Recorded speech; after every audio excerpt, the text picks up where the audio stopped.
ایک گھنے جنگل میں ایک پیاری سی چڑیا رہتی تھی۔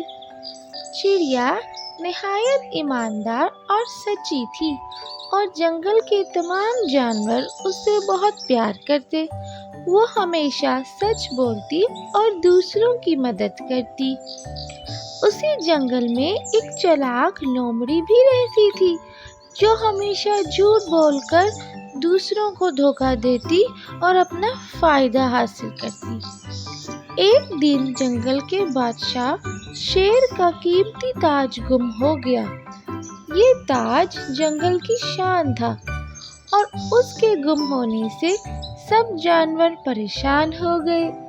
شیر نے اعلان کیا کہ جو بھی تاج ڈھونڈ کر لائے گا اسے بڑا انعام ملے گا۔ لومڑی نے موقع سے فائدہ اٹھانے کا سوچا اور جھوٹ کا سہارا لیا۔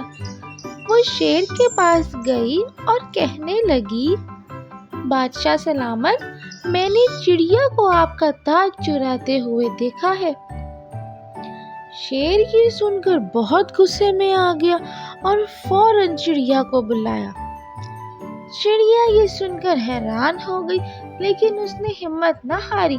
وہ بادشاہ کے سامنے آئی اور بڑے اعتماد سے کہا، بادشاہ سلامت، میں نے آپ کا تاج نہیں چرایا بلکہ میں تو ہمیشہ دوسروں کی مدد کرتی ہوں اور ہمیشہ سچ بولتی ہوں، اور مجھے یقین ہے کہ سچ کی طاقت جھوٹ کو شکست دے دے گی۔ شیر نے فیصلہ کیا کہ وہ پورے معاملے کی تحقیقات کرے گا۔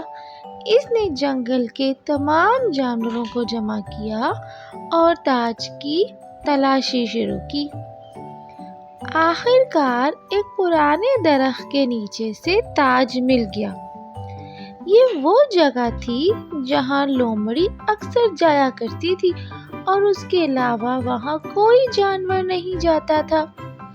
درخت کے نیچے گیلی مٹی پر لومڑی کے پیروں کے نشان بھی ملے تاکہ وہ انعام حاصل کر سکے۔ شیر کو فوراً سچ کا پتہ چل گیا اور لومڑی کو جھوٹ سب کے سامنے آ گیا۔ شیر نے چڑیا کی سچائی کی تعریف کی اور لومڑی کو سخت سزا دی۔ چڑیا کو انعام دیا گیا اور تمام جانوروں کو یہ سبق ملا کہ سچ ہمیشہ جیتتا ہے۔ اس طرح کی پیاری پیاری کہانیاں سننے کے لیے شیئر، سبسکرائب اور لائک ضرور کریں۔